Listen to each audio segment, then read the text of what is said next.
Metaphysicum, Mechanicum, exploring the possible mechanisms of the observable and unobservable world. Preface. Many marvel at the phenomena of this world that we can scientifically measure and observe. Indeed, many marvel yet still at just how much we cannot directly measure and observe, and yet seems to be at play, phenomenal, in some mysterious way.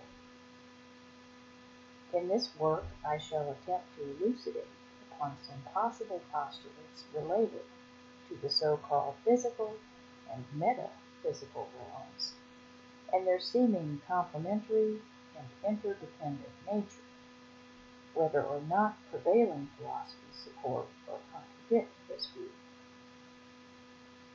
In many religions or faith-based systems of thought, the synthesis or union of the physical and the spiritual is taken axiomatically.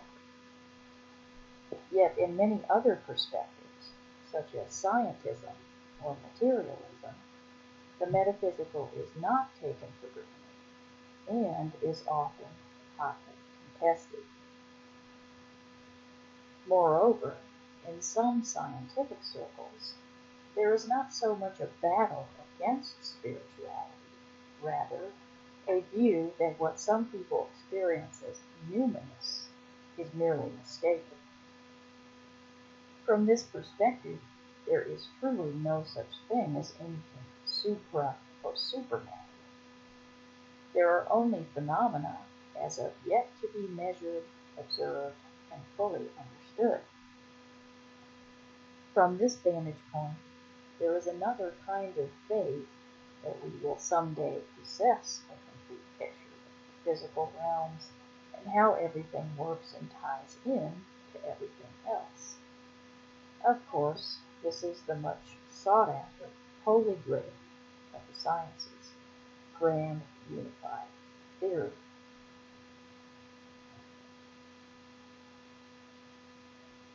Are the microcosmic and the macrocosmic truly mutually exclusive? Are the microcosmic and the macrocosmic realms as mutually exclusive and unrelated as they seem? Perhaps it is in the inherent tendency of Homo sapien cognitive bias to adopt models of so-called reality to falsely or merely imprecise Boolean logarithms of this or that. Because here is one thing that even the most practiced and educated STEM enthusiasts have observed. The second law of thermodynamics has experimentally and consistently demonstrated the increasing tendency of nature as we know it to seek entropy, or non-readily observable and measurable organization, over simplicity and predictability. Now, mind you, this is a reference to quantum uncertainty and fluctuations in the so-called fermionic Higgs field, which some would assume bears no relation to the macroscopic or cosmic order of things. Nevertheless, I do not concur. It is far more sound and intuitive to presume an inherent irreducible complexity and interrelation of all living and active systems. On note, perhaps that is why for most of our days life seems stultifyingly boring and mundane. And perhaps this is because we cannot readily access happenings upon the so-called quantum scale. Because this, ladies and gents, is a hotbed of activity. Yes, this is a definite limitation of human neural anatomy and perceptivity. This is also perhaps why we can be so easily misled into all sorts of biases, and in the worst case scenario, psychoses, or in the even worst case scenario, psychopathologies. That is to say, our species seems to be vulnerable to a conflagration of appearance reality with what's actually going on. Furthermore, perhaps what we humankind classify as questions and answers or models of morality are way more subtle and subatomic than we think, in both form and function. Moreover, this may indeed segue into more metaphysical and perhaps even mystical matters of free will, morality, and even a possible soteriological and scatological realm. That is to say, perhaps our current choices within this current mind-body dueling inhabitancies are exerting a certain order upon the subatomic field. To be fair, this is not all mere conjecture. Indeed, some discoveries that most scientists back in the 18th century named laws are by today's standards no longer considered to be extant. Interestingly, a lot of discoveries that were called laws in the infancy of postmodernist realms of what used to be referred to as natural philosophy are now appreciated as steps upon the ladder of human inquiry. Today, as of 2024, legitimate scientists refer to most current discoveries as theories rather than laws, although some discoveries called laws back in the time that they were reported are still extant and referred to as laws. Indeed, if you hear a respectable scientist use the word theory to describe the most current model of the natural world, be rest assured that your fallible human mind is in good hands. A theory, by today's standards, is the best model that we currently have, based on hard scientific due diligence, to describe at least physical reality, or the perception thereof. But that is a whole other story, right? In addition, a more accessible metaphor could be drawn from what geneticists refer to as phenotype versus genotype. Simply put, phenotype is an organism's physical appearance, and genotype is the actual in-total genetic makeup of a human individual. And that's not even touching upon the myriad sociological and often deleterious effects of said surface interpretations. Humans seem to be hardwired for the quickest and easiest path towards self-preservation and thrivance, both individually and collectively. That explains in part why they will judge on appearances. After all, doesn't it seem that most persons will not only find it not only easier, but much more sociologically beneficial to categorize a human person based upon entrenched socio-political biases and preconceptions, rather than exposing oneself to the vulnerable position of intellectually integral self-reflection? In essence, what I am referencing is the epistemological limitations of not only human perception, but also technology in exploring our known world in search of life's big answers.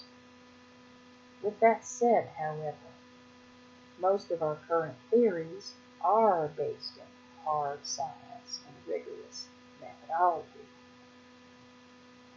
Nevertheless, the quest for that ultimate Rosetta Stone known as grand unified theory continues, with more and more syntheses being achieved as time marches on. Indeed, as human beings begin to observe the complementarity and even interconnection of the so-called macroscopic or cosmic versus the quantum or subatomic realms, perhaps humanity will achieve a grand unified theory. Moreover, it is becoming compellingly evident that all phenomena, and even perhaps noumena, are not disparate features of the natural or perceptual world. and even those staunchly skeptical of even granting an agnostic consideration of anything not verifiable in a large hadron collider or in any other scientific laboratory must, on some level, be tempted to give sway to the possibility that verities outside the purely physical and existential realms are operative, and perhaps even supreme. After all, to put a spin on the old scientific adage, absence of evidence is not necessarily evidence of absence. I contend that the absence may be evidence itself in some cases. That is to say, perhaps the very fact that we could never directly observe certain phenomena, such as God, for instance, due to him or her, or it necessarily being composed of lethal, inertial forces. This, while it may not prove the actual existence of such an entity, may provide some epistemological mitigation. In this work, we shall explore the various bodies of scientific knowledge, including within some of the so-called soft science disciplines, and attempt to integrate them with various faith-based or theological and philosophical viewpoints and beliefs. I have always been a firm advocate of agnostic flexibility over rigidity, as I believe this to be the most humble and honest approach to the big questions of this human condition and existence. I am also a keen observer of the patterns and obvious connections which underlie all that we see, hear, feel, and sense, both physiologically and neurologically. There is an undeniable pull towards a meaningful rhyme and reason behind all that we experience as human persons, and I don't think it fair or accurate to classify this as mere wishful or magical thinking as the nihilists propose. This assumption and dismissal is immediately revealed in its own fallaciousness when we observe how the capacity for dreaming and meaning-seeking seem to be inherent tendencies built into our very design as a species. That is to say, we can't help but search for the meaning behind this or that. Therefore, this is actually an argument for profundity as actuality itself, not a negation thereof, nor is it proof of spurious superficiality or foolish notions. Nevertheless, I digress. In finality, no matter where one places oneself on the spectrum of atheism or agnosticism or even dogmatism, whether religious or scientific, anyone with enough healthy curiosity and open-mindedness can hopefully take away something of epistemological and existential value from this book. So, let us begin.